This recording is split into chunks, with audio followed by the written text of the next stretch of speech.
দেশের জ্বালানি রাজনীতিতে কি আসলে চলেছে এক বড় পরিবর্তন?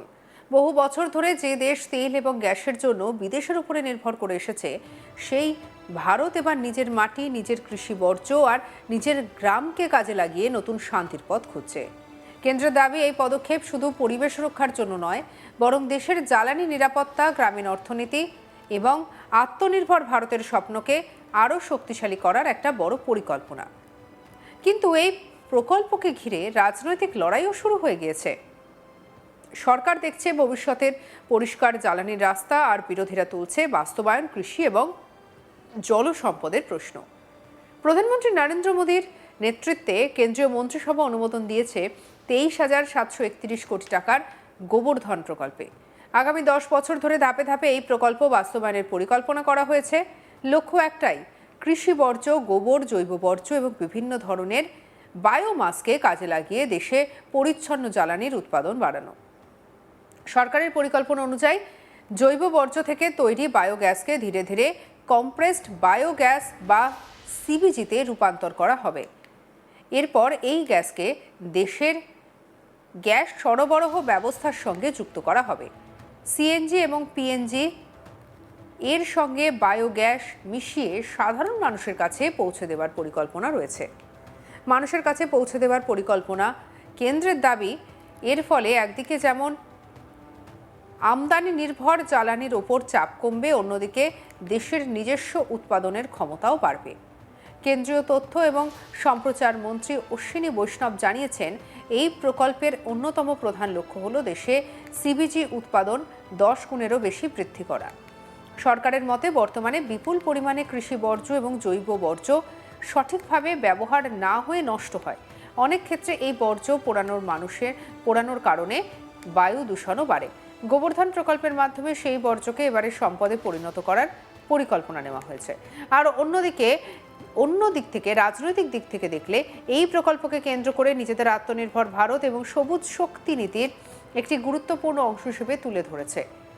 বিজেপি নেতৃত্বাধীন সরকারের বক্তব্য যে শুধু বিদেশ থেকে তেল আমদানি করে দেশের শক্তি চাহিদা পূরণ করার দীর্ঘমেয়াদে কোনো সমাধান নয়। তাই দেশের ভেতরে তৈরি হওয়া বিকল্প জ্বালানির উপরে জোর দেওয়া প্রয়োজন। কি বলছেন কেন্দ্রীয় তথ্য সম্প্রচার মন্ত্রী অশ্বিনী বৈষ্ণব, শুনব। हम सब जानते हैं कि भारत की जो नेचुरल गैस का कंजम्पशन है उसमें करीब 50% इंपोर्ट करना पड़ता है। इस 50% इंपोर्ट को कैसे कम करें, उसके लिए लगातार कई प्रयास चल रहे हैं। और हम सब जानते हैं कि किस तरह से जियोपॉलिटिकल डेवलपमेंट से भारत में एक वल्नरेबिलिटी आ जाती है। If there is a serious geopolitical conflict, then sometimes the import of LNG can be disrupted. So how to reduce this dependence is the objective. और इसमें अगर बहुत भारत के प्रॉपर बायो एग्रो रिसोर्सेज, यानी गांव में खेती के बाद में जो अगर जो बायोमास बच जाता है, या फिर जो हमारे कैटल का काउ डंग है उसका यूज़ कर सकें, इस तरह की कई जो वेस्ट मटेरियल्स यूज़ होते हैं उनका अगर प्रॉपर यूज़ कर सकें और उससे गैस बना सकें, तो then it can be a significant amount of gas to be generated. तो आज जो स्कीम अप्रूव हुई है वो एक कॉम्प्रिहेंसिव स्कीम है जिसमें 6 पिलर्स हैं।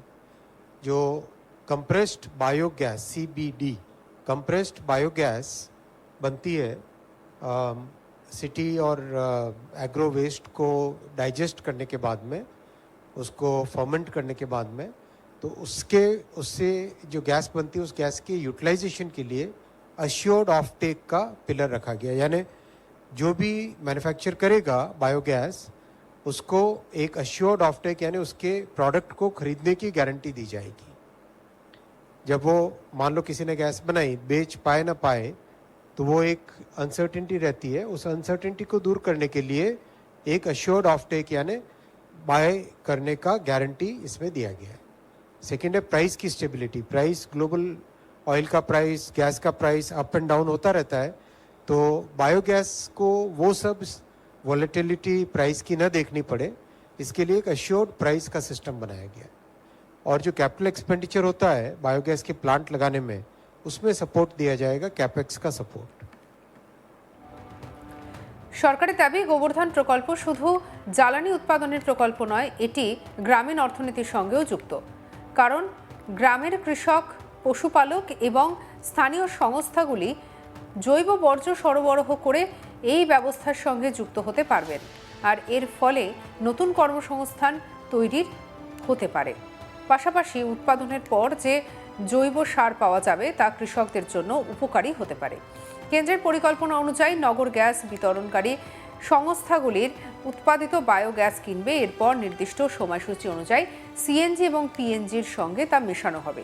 সরকারের নির্ধারিত লক্ষ্য অনুযায়ী 2026-2027 অর্থবর্ষে 3%, 2027-2028 অর্থবর্ষে 4% এবং 2028-2029 অর্থবর্ষ থেকে 5% পর্যন্ত বায়োগ্যাস মেশানোর পরিকল্পনা রয়েছে। কেন্দ্রের যুক্তি, এই মিশ্রণের ফলে জীবাশ্ম জ্বালানির ব্যবহার কমবে এবং কার্বন নিঃসরণও কমবে, এমনটাই আশা করা হচ্ছে। ভারত যখন জলবায়ু পরিবর্তন মোকাবিলায় আন্তর্জাতিক প্রতিশ্রুতি পূরণের চেষ্টা করছে, তখন এই ধরনের প্রকল্পকে সরকার গুরুত্বপূর্ণ পদক্ষেপ হিসেবে দেখছে। তবে এই প্রকল্প নিয়ে রাজনৈতিক বিতর্ক শুরু হয়েছে। বিরোধীদের প্রশ্ন, শুধু ঘোষণা করলেই কি দেশের জ্বালানি সমস্যার সমাধান হবে, নাকি প্রয়োজন আরও শক্তিশালী পরিকাঠামো, প্রযুক্তি এবং দীর্ঘমেয়াদী পরিকল্পনার? বিশেষ করে জ্বালানি ক্ষেত্রে কেন্দ্রের আরও একটি বড় কর্মসূচি পেট্রোলে ইথানল মিশ্রণ বা E20 প্রকল্প নিয়েও রাজনৈতিক সংঘাত চলছে। কেন্দ্র সরকার পেট্রোলের 20% ইথানল মেশানোর লক্ষ্যমাত্রা নিয়েছে। সরকারের যুক্তি, এর ফলে বিদেশ থেকে অপরিশোধিত তেল আমদানির খরচা কমবে এবং কৃষকদের জন্য নতুন বাজার তৈরি হবে। কিন্তু কংগ্রেস এই নীতির সমালোচনা করেছেন। কংগ্রেসের সাধারণ সম্পাদক জয়রাম রমেশ অভিযোগ করেছেন, পর্যাপ্ত প্রস্তুতি ছাড়াই E20 কর্মসূচি এগিয়ে নিয়ে যাওয়া হচ্ছে। তার দাবি, বিশ্বের অনেক দেশ কৃষি অবশিষ্ট এবং জৈব বর্জ্য দিয়ে ইথানল তৈরি করে, কিন্তু ভারতে এখনও মূল নির্ভরতা রয়েছে আখ, ধান এবং ভুট্টার মতো ফসলের উপর।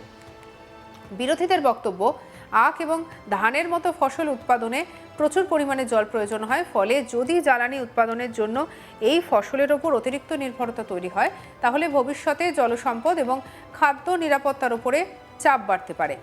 এই বিতর্কের মধ্যেই বিমান জ্বালানিতে ইথানল মেশানোর বিষয়টি নিয়েও রাজনৈতিক উত্তেজনা তৈরি হয়েছে। আম আদমি পার্টির জাতীয় আহ্বায়ক অরবিন্দ কেজরিওয়াল অভিযোগ করেছেন যে সরকার এভিয়েশন টারবাইন ফুয়েল বা এটিএফে ইথানল মেশানোর প্রস্তুতি নিচ্ছে।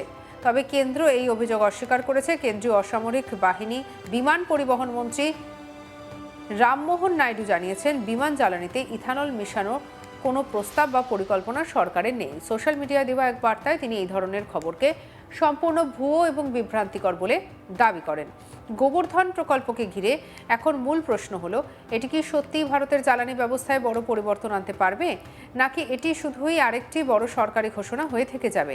কারণ একটি প্রকল্প শুধু সফল করতে অর্থ বরাদ্দ করাই যথেষ্ট নয়, প্রয়োজন সঠিক পরিকল্পনা, প্রযুক্তিতে দক্ষতা, স্থানীয় স্তরে অংশগ্রহণ এবং দীর্ঘমেয়াদী ব্যবস্থাপনা। আপনার কি মতামত জানাতে ভুলবেন না। সাবস্ক্রাইব করুন আজ তাক বাংলাকে।